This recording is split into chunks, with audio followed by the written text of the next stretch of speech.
Hello അസ്സാം വലൈക്കും, welcome back to അസ്മീസ് family. ഈ വ്ളോഗ് ഈദ് സ്പെഷ്യൽ വ്ളോഗാണ്. ഈദ് കഴിഞ്ഞ് എനിക്ക് ഇടാൻ പറ്റിയില്ല, കുറച്ച് തിരക്കും പനിയൊക്കെ അടിച്ചു പോയി, അതുകൊണ്ട് സൗണ്ട് വല്ലാണ്ടൊക്കെ ഇരിക്കുമായിരുന്നു. അതാണ് ഞാൻ വ്ളോഗ് അപ്ലോഡ് ചെയ്യാനത്. അപ്പം ഞങ്ങൾ ഈദായിട്ട് പുറത്ത് പോയത് ഷാർജയിൽ അല്ലയ കനാലിലാണ്. ഈ ലൊക്കേഷൻ എന്ന് പറയുന്നത് ഇവിടെ അങ്ങനെ ആർക്കും അറിയത്തില്ലായിരുന്നു. ഞാൻ കുറേ പേരോട് തിരക്കി, അവർക്കൊന്നും എങ്ങനെ ഈ ലൊക്കേഷൻ അറിയത്തില്ല. ഞാൻ തന്നെ ഒരു റീൽസ് കണ്ടാണ് ഈ ലൊക്കേഷൻ അറിയുന്നത്. റീൽസ് കണ്ടപ്പോൾ തന്നെ എനിക്കിഷ്ടപ്പെട്ടു.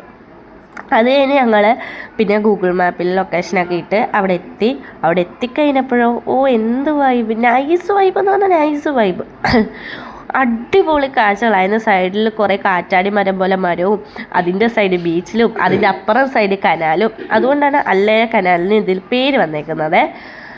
അവിടെ പോകണമെങ്കിൽ ഒരു നൈറ്റ് 6 മണിക്ക് പോകണം. അതാകുമ്പോൾ നമുക്ക് പകലിലെ കാഴ്ചയും രാത്രിയിലെ കാഴ്ചയിലും കാണാൻ പറ്റുമേ.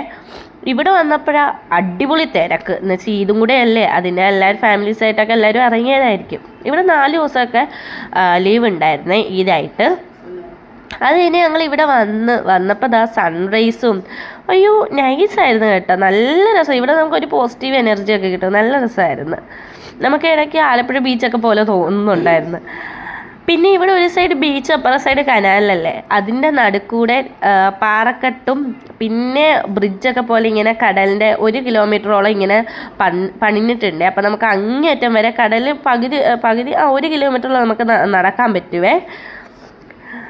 അപ്പം നിങ്ങൾ ഈ വീഡിയോ കണ്ടിട്ട് വാ. പിന്നെ അതിനു മുമ്പ് നിങ്ങൾ എൻ്റെ വീഡിയോ ആദ്യമായിട്ടാണ് കാണുന്നെങ്കിൽ ഒന്ന് സബ്സ്ക്രൈബ് ചെയ്തേക്കണേ, ലൈക്കും കമൻറ്റും ഷെയറൊക്കെ ചെയ്തേക്കണേ. UAE ഈ ഒരു ലൊക്കേഷൻ ആരും മിസ് ചെയ്യരുത്. പറ്റുമ്പം എത്രയും പെട്ടെന്ന് നിങ്ങൾ ഈ ഒരു ലൊക്കേഷനിലോട്ട് വരണേ, എന്നാലേ ഇവിടുത്തെ ആ ഒരു വൈബ് നിങ്ങൾക്കും അറിയാൻ പറ്റുള്ളൂ. അപ്പോൾ നിങ്ങൾ ഈ വീഡിയോ കണ്ടിട്ട് വാ.